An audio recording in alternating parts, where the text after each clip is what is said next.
ನಮಸ್ಕಾರ, ನ್ಯೂಸ್ 18 ಡಿಜಿಟಲ್ಗೆ ಸ್ವಾಗತ. ನಾನು ಡಾಕ್ಟರ್ ರಮೇಶ್ ಪಾಳೆಗ. ಜೆಫ್ರಿ ಎಪ್ಸ್ಟೀನ್ ಫೈಲ್ಸ್ನಲ್ಲಿ ಒಂದು ರೋಚಕ ವಿಷಯ 2 ದಿನದಿಂದ ಹಿಂದೆ ಬಿದ್ದಿದೆ. ಎಪ್ಸ್ಟೀನ್ ಏನು ಸೆಕ್ಸ್ ಪಾರ್ಟಿ ಮಾಡ್ತಾಯಿದ್ದ, ಚಿಕ್ಕ ಚಿಕ್ಕ ಮಕ್ಕಳನ್ನು ದೊಡ್ಡವರಿಗೆ ಸಪ್ಲೈ ಮಾಡ್ತಿದ್ದ.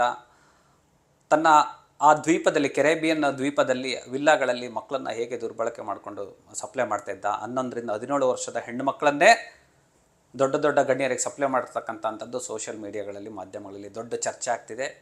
ಸೊ ಇದರಲ್ಲಿ ಹೊಸ ವಿಷಯ ಏನು ಅಂದರೆ, ಸ್ಟೀಫನ್ ಹಾಕಿಂಗ್ಸ್ ಉದ್ಯಮಿ, ಪ್ರಪಂಚದಲ್ಲಿ ದೊಡ್ಡ ಹೆಸರು ಮಾಡಿರ್ತಕ್ಕಂಥವನು, ಈತ ಕೂಡ ಸೆಕ್ಸ್ ಪಾರ್ಟಿಗೆ ಹೋಗಿದ್ದ, ಹೆಣ್ಣು ಮಕ್ಕಳನ್ನ ಯಾವ ರೀತಿ ದುರ್ಬಳಕೆ ಮಾಡ್ಕೊಂಡಿದ್ದ ಅಂತಕ್ಕಂಥದ್ದು ವಿದೇಶಿ ಮಾಧ್ಯಮಗಳಲ್ಲಿ ಮತ್ತು ಸೋಷಿಯಲ್ ಮೀಡಿಯಾದಲ್ಲಿ ದೊಡ್ಡ ಚರ್ಚೆ ಆಗ್ತಿದೆ.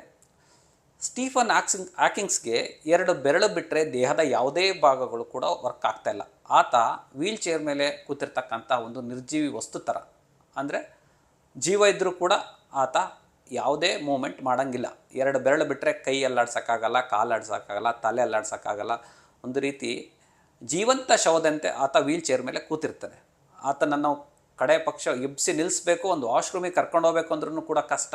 ಆತನಿಗೆ ಸಹಾಯಕರಿಲ್ಲದೆ ಯಾವುದೇ ಮೂಮೆಂಟ್ ಕೂಡ ಮಾಡೋದಕ್ಕೆ ಆಗಲ್ಲ.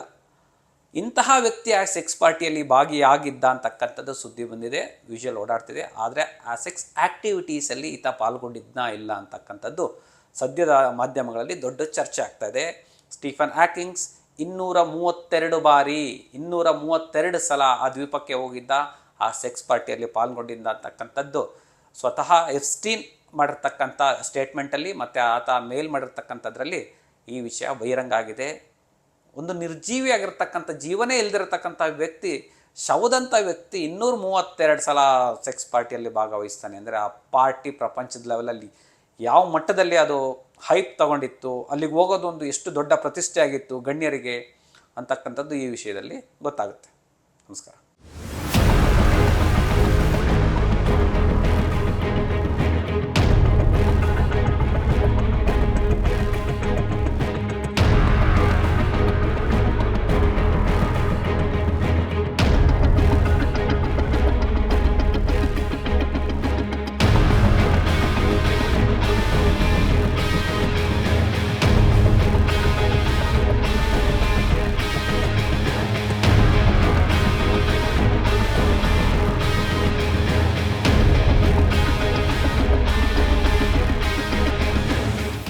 ನಿರ್ಭೀತ, ನಿಷ್ಪಕ್ಷಪಾತ, ವಿಶ್ವಾಸಾರ್ಹ ಸುದ್ದಿಗಳಿಗೆ ಮತ್ತೊಂದು ಹೆಸರಾಗಿರುವಂತ ನ್ಯೂಸ್ 18 ಕನ್ನಡ ಈಗ ಆಪ್ನಲ್ಲೂ ಲಭ್ಯವಿದೆ.